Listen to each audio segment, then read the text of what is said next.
This is Optimal Living Daily, episode 1057, Letting Go of the Past. Always look at what you have left, by Allison Carmen of AllisonCarmen.com. And I'm Justin Malik, your personal narrator, reading blogs to you mostly, but sometimes books, anything that I think will help you optimize your life. And before we get to the post, are you focusing on the most meaningful things in life? Take inspiration from Skagen watches and jewelry. Their Danish minimalist designs are guided by less is more, a good daily reminder for all of us. See how they do it? At Skagen.com, that's Skagen.com, and get a special discount on your first purchase when you sign up for emails. Again, that's Skagen, Skagen.com. For now, let's get right to it as we optimize your life. Letting Go of the Past. Always look at what you have left, by Allison Carmen of AllisonCarmen.com. Quote, always look at what you have left. Never look at what you have lost. Robert H. Schuller. When I was young, I had big hair. My hair was curly, black, and frizzy, and it caused me to stand out in a crowd. People were always saying to me, Allison, you have to do something about that hair. I became a bit insecure about my hair and tried everything to make it straight and not frizzy. My hair became something that always bothered me. Over the last 10 years, I've noticed that my hair is a little thinner than it was, and I'm often battling new gray hairs. I look back on my childhood hair and miss it.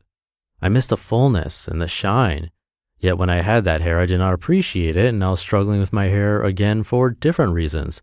Then a few months ago, I was out on the street and I saw an older woman with some bald spots. In that moment, I was struck by the thought that I could be that woman one day. It could be any of us. I realized that in 30 years, I might be thinking about my hair as it is today and probably missing it. Probably missing the gray hairs that might have fallen out and left some bald patches. Longing for the hair of my youth is not the most painful or significant thing in my life. However, it is a simple example of how we hold on to the past. Some of us long for our 20-something bodies, our carefree childhoods, or the opportunities we had when we were younger. We also obsess about relationships that ended years ago, a former job that we really enjoyed, or money lost in the stock market. There's nothing wrong with remembering these things we once had in our lives, but sometimes these memories are the source of our pain. The reason it can be so painful is that often we cannot recreate the past, and we compare it to what we have in the present. It doesn't mean that we won't have great things come into our lives in the future, sometimes even better things.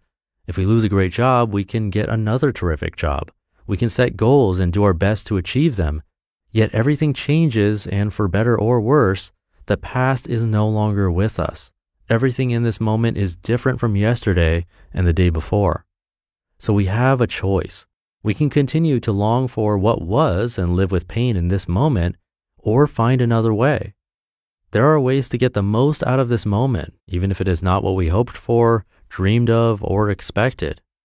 Here are 3 steps to help you try to let go of yesterday and embrace today with less pain.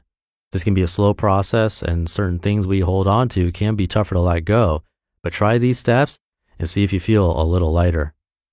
Number 1, acceptance. When we refuse to accept where we are in our lives, it causes pain. Arguing with what is like banging your head against the wall. It hurts. Acceptance does not mean we won't try to improve our circumstances, but we need to be able to remember yesterday without holding on to it so tight. It is not an easy task to let go of youth, a relationship, or something that was very important, but the pain of clinging to something that can no longer be is excruciating. I don't write this lightly and understand the struggle of acceptance. We are asking ourselves to let go of a very meaningful past as we try to accept what is. But if we don't let go, we are shouldering a burden and limiting ourselves from finding new ways to live and new hopes and dreams to pursue. Take a moment and think about a few aspects of your life that you are not accepting. How would it feel not to struggle with it anymore? Can you accept this circumstance and relax into the moment? Can you accept your situation and still try to improve your position in the future? Try the mantra, I did not expect this, but I accept this. Maybe everything is still okay. I use this mantra often and find it gives me a foundation for finding acceptance.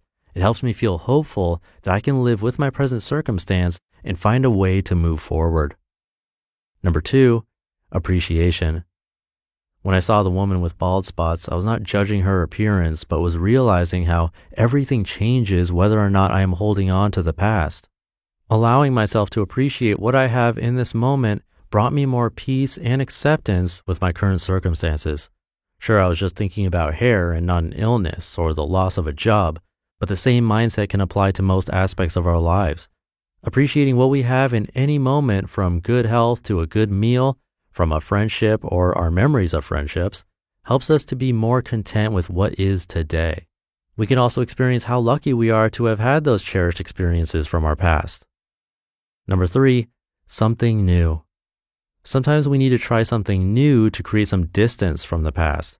Take a class, apply for a new job, volunteer, take up a sport or a new hobby. It will help your mind get busy with the present instead of thinking about yesterday. When we allow ourselves to engage in new activities, we inspire new thoughts and we often meet new people. Our new activities might not be what they used to be or even what we expected at this point in our lives, but action can move us forward with joy and open us up to wonderful opportunities. We start to see that life was always moving forward and only we were hanging on to the pain of yesterday. Acceptance, appreciation, and finding something new, a good recipe for reducing our daily pain of longing for yesterday. Today has its own gifts if we are willing to be present enough to open them. Maybe the best is yet to come. You just listened to the post titled, Letting Go of the Past, Always Look at What You Have Left by Allison Carmen of AllisonCarmen.com. And thank you to Skagen for sponsoring this episode. Did you know some of the happiest people on earth live in Denmark? Skagen is not only named after a Danish coastal town, but it's also inspired by the people who live there. Their Danish lifestyle focuses on what's meaningful, like being part of a community, making time for relationships, and living in the moment. Skagen connects the dots between culture and design with minimalist watches and jewelry that reflect the less is more concept. And I have a Skagen smartwatch. It tracks heart rate, activity, has smartphone notifications, music control with storage, and a lot more. You can even make payments from it. And it's a beautiful watch. It has customizable dials and magnetic mesh straps, interchangeable straps too. So come check it out. Visit Skagen.com, that's Skagen.com, to get a special discount on your first purchase when you sign up for emails. Again, that's Skagen.com. I'll leave it there for today. I hope you're having a great Friday and start to your weekend if you're listening in real time. And I'll be back tomorrow reading to you where your optimal life awaits.